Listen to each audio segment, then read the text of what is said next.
My name is Leonard Kozianski. I'm an artist. Welcome to my studio. This is my studio. This is where I work every day. And I'd like to talk today about symbols, about symbolism in my artwork and in the artwork of others. And where do these symbols come from? Is there a consistent meaning to some of these symbols? Well, this is a painting that I did in 1995. It's called From the Window. And in this painting is a golden fish that's jumping out of this pool of water, surrounded by these homes. What does all this mean? Where did all these things come from? Well, there's a very famous psychologist from the 20th century named Sigmund Freud. And Sigmund Freud had a student named Carl Jung. And Carl Jung, he wrote that the subconscious mind had several levels. And one of the deepest levels was what he called the collective subconscious, which was shared by all human beings throughout history. And this collective subconscious mind contained many of the symbols that he saw recurring over and over again in civilizations and cultures that were completely disconnected. Here's one of the most famous symbols that he discovered: a pool of water in a forest. And to Jung's interpretation, in his interpretation, the pool of water represents the human mind. And what is above the surface of the water is the conscious mind. And what's below the surface of the water is the subconscious mind. The deep realm of inspiration and intuition. And if we looked into that pool of water and we saw a golden fish, that golden fish represented the soul. That was a symbol of the soul. Why? Why a golden fish representing the soul? Well, gold is the permanent metal. It doesn't corrupt. It doesn't tarnish. It's forever. It's the forever metal. And for that reason, it is associated with divine qualities and properties.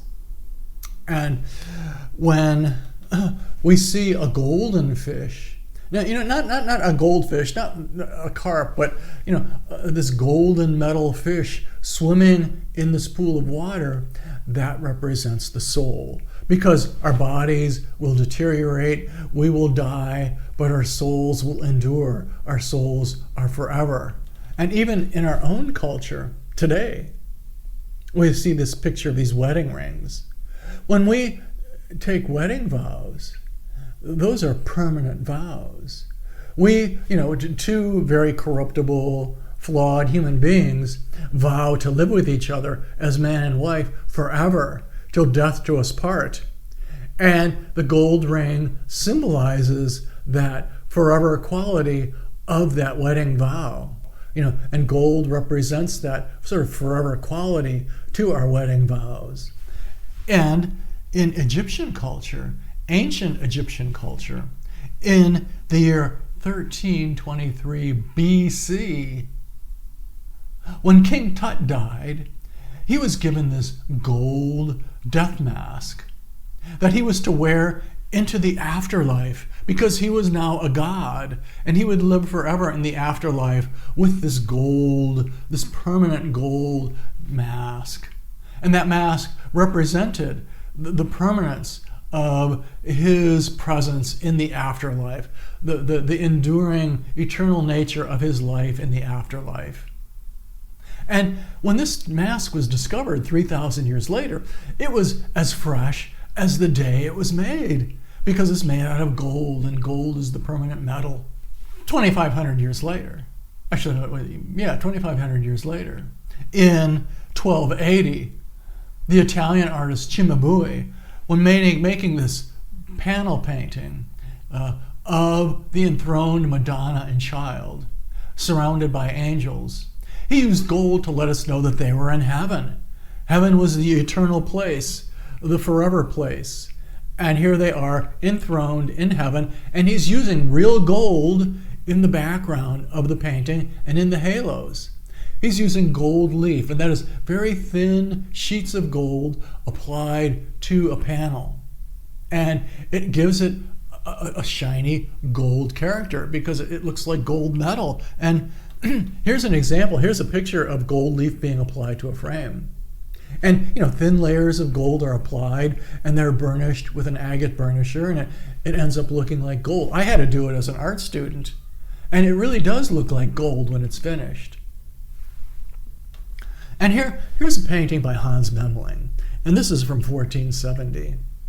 And here, this painting, it's called the Chalice of St. John the Evangelist. And this painting's in the National Gallery of Art. And when you walk into the gallery and see this painting, I mean, it looks so real. You want to pick it up and touch it. It's that real. But here he's made the chalice out of gold. Gold is the only metal that's worthy of holding the body and blood of Jesus. And here's this chalice, and it belonged to St. John. It was supposedly is the chalice of St. John the Evangelist. And St. John is in heaven. He's a saint. And he wrote one of the books of the Bible. And that's the Word of God. And that's going to endure forever. So he's giving us the forever medal as a symbol of the eternal nature of St. John the Evangelist. But notice that he has also included a snake in the cup of that chalice. And that snake is a symbol of the devil, of evil. And he's letting us know that even for St. John, the devil was always present. Temptation was always present. And it's something that we always have to be vigilant and careful about, because evil and temptation are a part of all of our lives, even the saintly St. John the Evangelist. And here in this image, this painting of a scene from classical antiquity, by Gentileschi, and this was painted in 1623. And in it, we see a depiction of Zeus seducing a young woman. Now, Zeus was a notorious philanderer, and he's always trying to seduce these young women, and they know he's got a reputation. They know, get away. But so what he has to do is he disguises himself when he seduces these women. And in this case, he's disguising himself as a shower of gold. He's letting this young woman, this beautiful young woman, know that his love for her is permanent. It's enduring. It's beautiful. It's good. It's goodness itself. And so she welcomes him. She reaches up and welcomes him into her bed because he's coming to her as a shower of pure gold. Well, here, this is a painting by Vermeer from about 30 years later, 1664. And here is a young woman, a beautiful young woman, with a balance, with a scale. And she is judging the value of her possessions. She's seeing how rich she is, how wealthy she is. And she's using gold as the standard of her wealth. And we can see that if we look up close, and we can see, below her hand there, below those fingers, are gold coins. So, she has gold chains and gold coins. So gold is the standard by which she is measuring her wealth. And, she herself will get old, and she will die, but her gold will last forever. And so that is the true measure of her wealth. And here in this painting from the 20th century by Charles Demuth, called I Saw the Number 5 in Gold. And here we have this kind of like loud painting, these number 5s that are receding in space. And it's almost like he's watching a fire truck drive away, or speed away from him. And this painting was inspired by a poem by William Carlos Williams. And that gold, we see gold on the side of fire trucks to this very day. Fire engines have the name of their firehouse and the number of their fire truck in gold on the side of their trucks. They're the first responders. They're the ones who will always be there for us. They're the ones that we can always count on. They are the enduring, forever, always faithful members of our communities. They will always be there to rescue us when we're in danger. And they use that gold to represent that enduring, permanent character of their service. And so, Carl Jung, when he is exploring symbols, and he sees this symbol of the pool of water in the forest, it's a symbol of the mind. And what's above the surface of the water is the conscious mind, and what's below the surface of the water is the subconscious mind.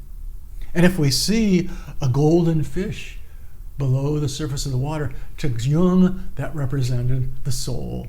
So when I'm painting, I'm a surrealist painter, and I'm trying to paint not just the conscious vision of things, but the subconscious reaction to them. I'm trying to blend the conscious and the subconscious together to create a more truthful picture of reality than would be possible by just one or the other. So when I'm painting, I'm drawing first and then painting. I don't have a sort of like a preconception. It's not like I'm illustrating an idea. It's like these symbols emerge in the process of creation.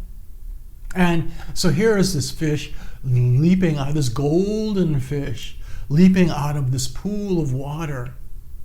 And it's very natural. It's chasing after a dragonfly. And so it's very real and very unreal at the same time. And to me, the soul, God, these so-called supernatural things are very real. They're as real as raindrops and leaves. Just because we can't see them doesn't mean they're not real, doesn't mean they're not there. Here, this painting called Dragonfish, this was done in 2003. And here is this fish jumping out of the water, chasing after a dragonfly, again, involved in a very real cycle of life. It's not an unreal, it's sort of real and unreal at the same time. But, it emerged on the surface of this canvas as I was painting it. And here in this painting, and these paintings are large paintings. They're like, 4 by 6 feet. And as is this one. This one's 4 feet high by 6 feet wide. And it's called Food Chain. And here is this golden fish leaping out of the water. And the water is sort of glutinous. It's like water that's trying to suck the fish back down into it, because that's where the fish belongs. Just like our souls belong below the conscious level.